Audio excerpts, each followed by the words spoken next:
Hello दोस्तों, good morning. आज हम स्टार्ट कर रहे हैं क्लास 10th का बीबीडी।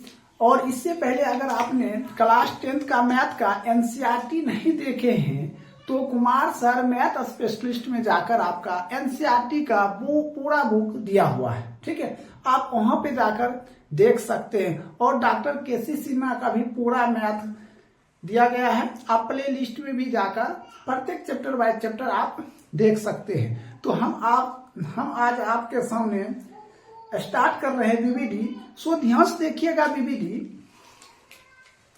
देखिए पहला प्रश्न है, कहता है दो संख्या का गुणनफल। क्या कहता है? दो संख्या का गुणनफल कितना दिया हुआ है? 8670 दिया हुआ है। और उसका मोसो कितना दिया हुआ है? तो 17 दिया हुआ। तो कहता है लोसो क्या होगा? देखिए दो संख्या का गुणनफल। पहला प्रश्न है,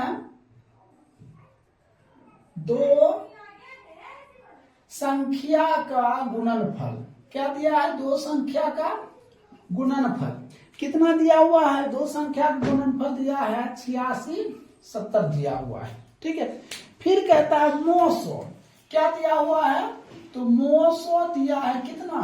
17 दिया। मोसो कितना दिया हुआ? 17 दिया। तो कहता है लोसो क्या होगा? तो देखिए लोसो बराबर होता है, फॉर्मूला होता है लोसो बराबर दो संख्या का गुणनफल बटे मोसो। क्या होता है? मोसो। तो दो संख्या का गुणनफल तो दिया है कितना? 8670 बटे मोसो। मोसो कितना दिया? 17। अब इसको काट दीजिए, ठीक है। तो काट देंगे तो कितना हो जाएगा? 17 पचे 85 बच गया एक पर 7 17 ये 0, ठीक है। कितना आया उत्तर आपका? 510। कितना आया? 510। तो आपका ऑप्शन नंबर कितना हो जाएगा? ऑप्शन नंबर डी हो जाएगा। क्या हो जाएगा? Option number D. Option number क्या हो जाएगा? डी हो जाएगा। एक नंबर में कोई दिक्कत? अब देखिए हम 2 नंबर पढ़ रहे हैं। देखिए दूसरा प्रश्न यहाँ क्लियर कर रहे हैं। कहता दो लगातार सम संख्या का मोसो क्या होगा? क्या कहता? दो लगातार सम संख्या। जैसे आपने 2 लिए तो लगातार लेना है, 2 के बाद क्या लेना है? 4 लेना, ठीक है। यदि आप 4 लिए हैं तो उसके बाद लेना है क्या लेना है? 6 लेना है। कहीं से भी आप कितना संख्या लीजिएगा? 2 संख्या लीजिएगा और क्रमबद्ध लीजिएगा, ठीक है। तो हमने कहता दो लगातार सम संख्या। तो हमने 2 लगातार सम संख्या लेंगे तो क्या लेंगे? एक 2 ले लेते, एक 4 ले लेते, ले लिए। अब इसका कहता है क्या? मोसो ज्ञात करने के लिए तो हमने सबसे पहले 2 का फैक्टर करेंगे। 2 बराबर 2 गुना 1 और फिर 4 करेंगे तो 2 गुना 1। तो देखिए मोसो किसको कहते हैं और लोसो किसको कहते हैं? मोसो में मोसो जो मिलता है उसको मोसो कहते हैं। मोसो मतलब मिलना, ठीक है। जो मिलता है उसको क्या कहेंगे? मोसो कहेंगे। तो हमने यहाँ क्या लिखेंगे? मोसो। तो देखिए 1 2 मिल रहा है, 1 1 मिल रहा है, बराबर कितना हो जाएगा? 2 हो जाएगा। यही आपका क्या हो जाएगा? आंसर हो जाएगा। कोई दिक्कत? 2 नंबर समझ गए। अब आइए हमने तीसरा प्रश्न बता रहे हैं। सो ध्यान से देखिएगा 3 नंबर प्रश्न। तीसरा प्रश्न देखिए क्या कहता है। कहता 192 के अभाज्य गुणनखंड के 2 के घात क्या होगा? 192 कहता है 192 दिया है और इसमें प्रश्न कर रहा है कि 2 का घात कितना होगा। तो सबसे पहले हम इसका गुणनखंड करते हैं। हमने कितना दिए? 2 दिए। कितना दिए? 2 दिए। तो 9 दूना 18 6 दूना 12। फिर हमने 2 दिए 4 8 9 16। फिर हम 2 दिए कितना हो गया? 24। फिर 2 दिए कितना? 12। फिर 2 दिए तो 6। फिर 2 दिए तो कितना? 2 हो गया। हमें पूछा क्या जा रहा है? देखिए हमें कहता है 192 को अभाज्य गुणनखंड के 2 के घात क्या होगा? 2 के घात क्या होगा? देखिए तो लिखते हैं। देखिए 1 है 2 है 3 है 4 है 5 है और 6 है। तो 2 पर पावर कितना हो गया? 6 होगा। अगर 7 को रहता है क्या लिखते? 2 पर पावर 7 लिखते। तो ये देखिए ये जो होता है ये आधार होता है। क्या होता है? आधार होता है। और ये क्या होता है? घात होता है। हमें क्या पूछा? आधार थोड़े पूछा गया। क्या पूछा गया? घात पूछा गया। तो हमने घात लिख सकते हैं 2 का घात कितना? 6। यही आपका क्या हो जाएगा? राइट उत्तर हो जाएगा। तो देखिए इसका ऑप्शन नंबर कितना है? ऑप्शन नंबर आपका क्या हो जाएगा? सी हो जाएगा। ऑप्शन नंबर क्या हो जाएगा? सी हो जाएगा आपका करेक्ट उत्तर। इससे पहले आपने देखे थे 2 का, तो 2 का ऑप्शन नंबर क्या हो जाएगा 2, देखिए ई भी हो जाएगा सी। क्लियर है। अब देखिए हम 4 नंबर बताते हैं। देखिए चौथा प्रश्न दिया है, 4 नंबर प्रश्न देखिए।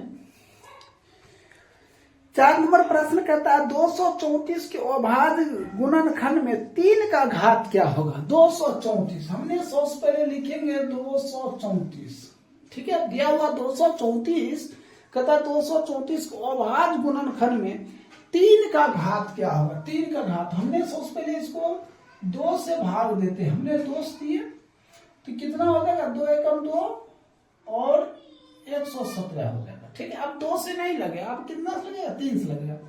ये क्या हुआ 3 तिहाई 9 बच गया 2, 2 पर 7 27, तो कितना हो जाएगा, सॉरी 3 तिहाई 9 होगा, यहाँ 3 होगा और 9 तिया 27, फिर 3 से लगाइए तो कितना हो जाएगा 13। हमें पूछा क्या जा रहा है, कहता 3 का घात। तो देखिए 3 का घात पूछता है तो हमने 3 कितना है 1 2 है, 3 पर पावर कितना होता है 2, ये ऊपर वाला क्या घात होता है तो हम लिख सकते हैं 3 का घात बराबर कितना हो जाएगा तो 2 हो जाएगा। यही आपका क्या हो जाएगा आंसर हो जाएगा। क्या हो गया आंसर हो गया। अब एक बात इसी में कहता है अगर 2 का घात पूछ रहा है तो बताइए आप कमेंट बॉक्स में कि 2 का घात क्या होगा। तो बताइए 2 का घात क्या होगा। 2 कितना है 1 है, तो 2 का घात क्या हो जाएगा 1 हो जाएगा। इसी तरह क्वेश्चन बनाता है 13 का घात क्या होता है, तो क्या बताते हैं 13 पर पावर 1, तो घात क्या होता है 1 हो जाता। इस तरह आपका ये 4 नंबर क्या हो गया क्लियर हो गया। अब चलते हैं हम 5 नंबर पर। तो देखिए 5 नंबर प्रश्न है। 5 नंबर प्रश्न देखिएगा निम्नलिखित में कौन सी अपरमेय संख्या है। कहता अपरमेय संख्या, तो सबसे पहले आप ऑप्शन नंबर ए चेक करते। देखिए इसका ऑप्शन नंबर 4 ना है, 4 का ऑप्शन नंबर हो जाएगा क्या हो जाएगा ऑप्शन नंबर हो जाएगा सी। देखिए 4 का ये जो 4 है ऑप्शन नंबर क्या हो जाएगा सी आंसर हो जाएगा आपका, ठीक है। अब आइए 5 नंबर देखते हैं। निम्नलिखित में से कौन सा अपरमेय संख्या, कौन सा अपरमेय संख्या। तो पहला ऑप्शन चेक करते हैं √49। अब हमें √49 को ये देखना है ये परमेय है या अपरमेय। देखिए सबसे पहले परमेय और अपरमेय परिभाषा समझिए। जिसका पूरा वर्गमूल निकल जाता है उसको क्या कहते हैं हम लोग परमेय कहते हैं। फिर से सुनिए, जिसका पूरा वर्गमूल निकल जाए वो क्या होता है परमेय होता है, और जिसका पूरा वर्गमूल नहीं निकलता वो क्या कहलाता है अपरमेय कहलाता है। तो अब हमें एक नंबर ये देखना है कि ये परमेय है या अपरमेय। तो इसका पूरा वर्गमूल निकल रहा है, इसका वर्गमूल कितना आ रहा है 7, इसका मतलब ये अपरमेय नहीं होगा, ये क्या हो जाएगा परमेय हो जाएगा। ये क्या हो गया परमेय। अब आइए दूसरा ऑप्शन में देखते हैं। दूसरा ऑप्शन दिया है √36। 36 का वर्गमूल कितना होता है 6, ये भी क्या हो गया परमेय हो गया। अब ऑप्शन तीसरा देखते हैं कितना है 27, ये क्या है 27। तो क्या ये परमेय है या अपरमेय, क्या है अपरमेय, क्योंकि इसका पूरा वर्गमूल नहीं निकलता, क्या हो जाएगा अपरमेय। तो अपरमेय, तो देखिए ये जो 27 है वो अपरमेय हो गया, तो ऑप्शन नंबर आपका सी क्या हो गया आंसर हो गया। ऑप्शन नंबर सी क्या हो गया उत्तर हो गया। अब ये एक तो क्लियर हो गया। अब देखिए 6 नंबर प्रश्न है। 6 नंबर प्रश्न देखिए आप ध्यान से देखिएगा। कहता निम्नलिखित में किसका दशमलव प्रसार शांत है, किसका दशमलव प्रसार शांत है। ऑप्शन नंबर ए देखते हैं। ऑप्शन नंबर ए दिया कितना 2/15। अब हमें ये देखना ये दशमलव प्रसार शांत है या अशांत। तो एक बात समझ लीजिए, शांत और अशांत में अगर हर क्या होता है हर, अगर हर मतलब हर नीचे होता है और अंश क्या होता है ऊपर होता है। यदि हर में 2 या 5 या दोनों आए तो उसको हम लोग क्या कहते हैं शांत कहते हैं। क्या कहते हैं हम लोग शांत कहते हैं। क्या हमने क्या बताया हर में 2 या 5 क्या होता है 2 या 5 या दोनों आ जाए, क्या होता है या दोनों आ जाए तो वो क्या कहला जाता है, क्या कहलाएगा शांत कहला जाएगा। क्या कहलाएगा संत का लगा। अगर इसके सिवा कुछ भी आ जाता, जैसे 3 आ गया, 7 आ गया, 11, 13 कुछ भी आ जाता, वो क्या हो जाएगा, वह संत हो जाएगा। तो अब हमें ये देखना ये संत है या असंत, इसको फैक्टर करते हैं। 2/3 गुना 5, देखिए 5 तो ठीक है, लेकिन क्या आ गया, 3 आ गए, तो ये क्या हो जाएगा, असंत हो जाएगा। क्या हो जाएगा, अशांत हो जाएगा। ऑप्शन नंबर बी चेक करते हैं। Option number B, option number B क्या है, 11/160।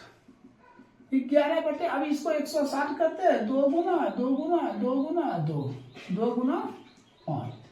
तो देखिए ये शांत है या अशांत, हमने क्या बताया, हर में ये हर हो गया, 2 या 5 या दोनों आ जाए। देखिए 2 आया और 5 आया, तो ये क्या हो जाएगा, शांत हो जाएगा।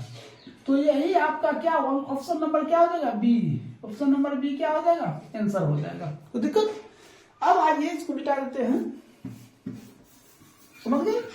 अब देखिए 7 नंबर प्रश्न, यहाँ 7 नंबर देखते हैं, ठीक है। 7 नंबर प्रश्न देखिए, कहता P बटे क्या दिया है, P/2 पर पावर m गुने 5 पर पावर m, ठीक है। कहता है के रूप में 0.67 को लिखा जाता है। यहाँ कहता है के रूप में 0.67 को लिखा जाएगा। इसी रूप में लिखना है, कैसे लिखेंगे, सोडियम लिखेंगे, इसको डेसिमल उड़ाएंगे तो कितना हो जाएगा, 100। अब इसका हम क्या कर लेते हैं, गुणनखंड कर लेते हैं।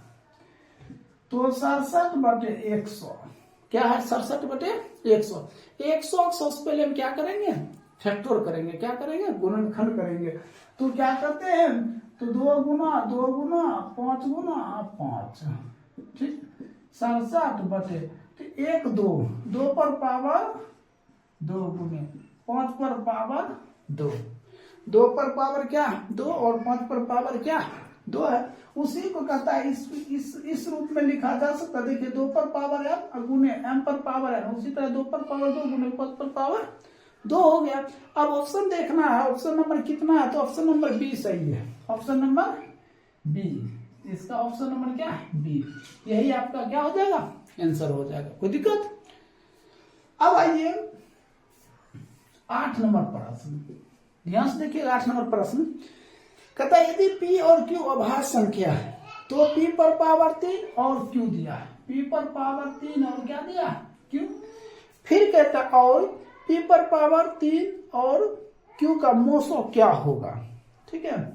और दिया है p पर पावर 3 और q का, इसका क्या कहता है, मोसो ज्ञात करने के लिए। क्या हमें करा, मोसो ज्ञात करने के लिए। तो देखिए मोसो ज्ञात करेंगे तो मोसो में जो मिलता है हम वही लेंगे। इसमें क्या मिल रहा है वो देखना है। तो क्या मिल रहा है, देखिए दोनों सेम है, दोनों सेम, दोनों क्या है, सेम है। तो मोसो बराबर लिख देंगे p पर पावर 3 और q, यही क्या हो जाएगा, आपका उत्तर हो जाएगा। क्या हो जाएगा, उत्तर हो जाएगा। तो इस तरह 8 नंबर कंप्लीट हो गया। तो देखिए अब 9 नंबर से हम बता रहे हैं, इसको नोट कर लीजिए। देखिए 9 नंबर प्रश्न है,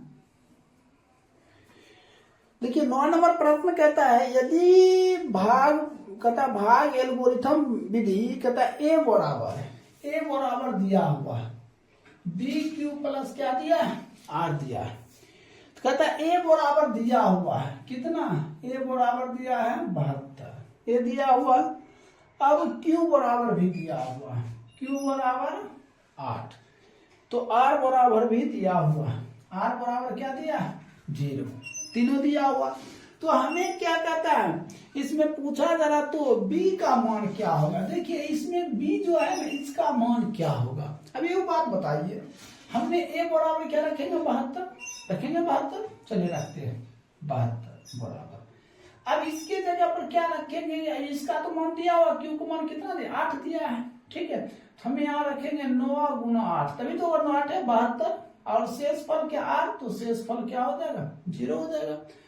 तो यहाँ कहता है b का मान क्या होगा, b का मान, देखिए b की जगह पर क्या है 9, b बराबर कितना हो जाएगा 9। अब ये देखना ऑप्शन नंबर कितने में है, 9 नंबर है, option number A. Option number क्या हो जाएगा, ए आपका क्या हो जाएगा, आंसर हो जाएगा, ठीक है। आप आंसर लगाइए 9। आइए अब देखते हैं 10 नंबर प्रश्न। 10 नंबर प्रश्न में क्या कहता है,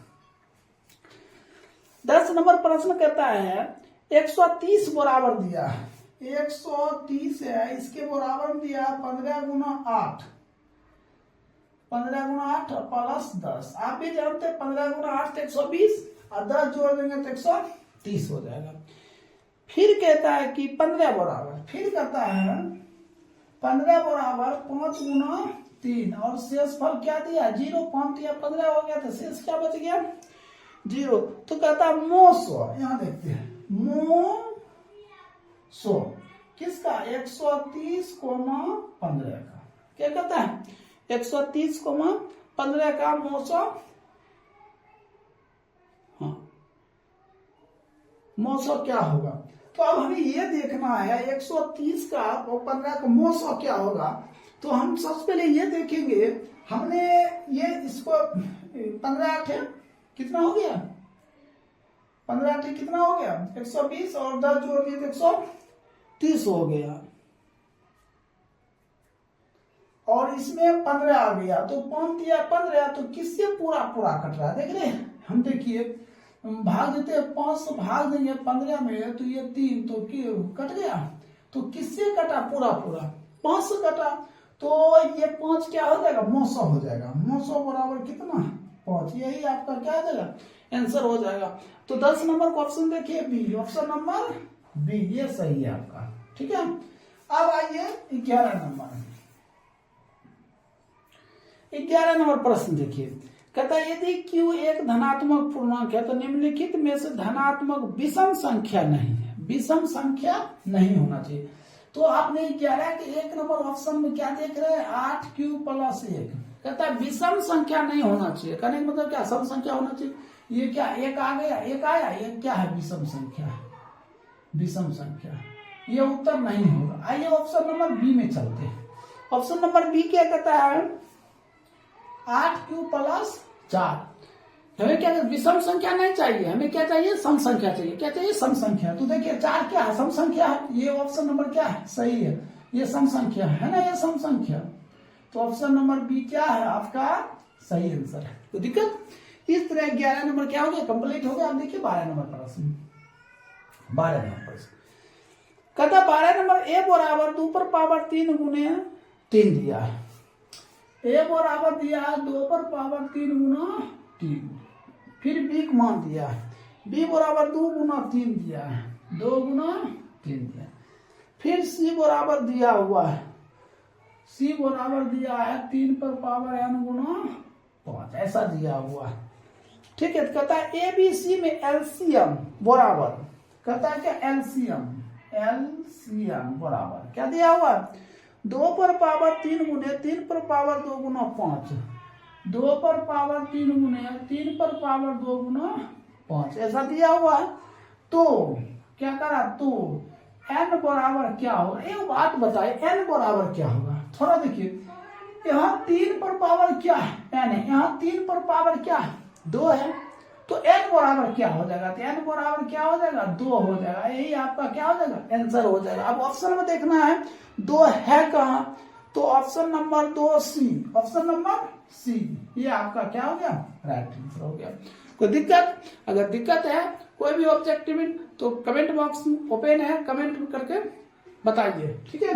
अब देखिए 13 नंबर प्रश्न, 13 नंबर प्रश्न दिया है 0.49, ये देखिए सिंपल है 0.49, इस पे दिया हुआ है कितना टेक्निक दिया है, इसको वार भी बोल सकते हैं। तो सबसे पहले हमने क्या करा डेसिमल उड़ाएंगे, डेसिमल उड़ाएंगे तो क्या होगा 100, देखिए ये दशमलव को पहले क्या है एक डिजिट, वो भी क्या है शून्य, ये कोई भी डिजिट रहेगा दशमलव पहले तो उसको माइनस करेंगे, और एक डिजिट है इसलिए एक इसमें क्या करेंगे माइनस कर देंगे, ये क्या हो जाएगा 49/99, यही आपका क्या हो जाएगा आंसर हो जाएगा। अब ये देखना 13 नंबर ऑप्शन किसमें है, 13 number option option number B, option number क्या है बी, ये क्या है आपका सही है।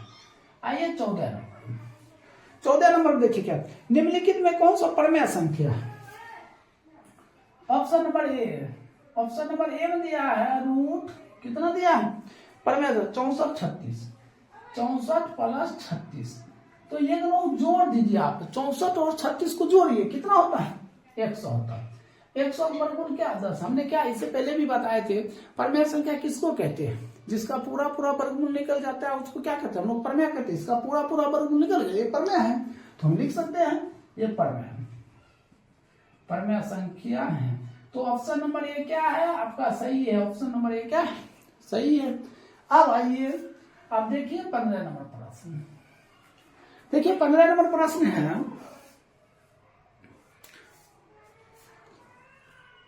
15 नंबर में √81/2 दिया है। क्या दिया है, √81/2। ठीक है सर, कहता है एक क्या है, परमेय है या अपरमेय है या पूर्णांक है या इनमें से कोई नहीं है। तो ये सबसे पहले हम देखें √81 का वर्गमूल क्या होता है, तो 9 होता है। क्या होता है 9 बटे क्या हो जाएगा 2। आप देखिए कहीं रूट में है नहीं है, तो ये p/q के रूप में आ गया, तो p/q के रूप में आता है तो इसको क्या कहते हैं, परमेय कहते हैं। तो परमेय देखिए ऑप्शन नंबर ए क्या है सही है, परमेय हो गया।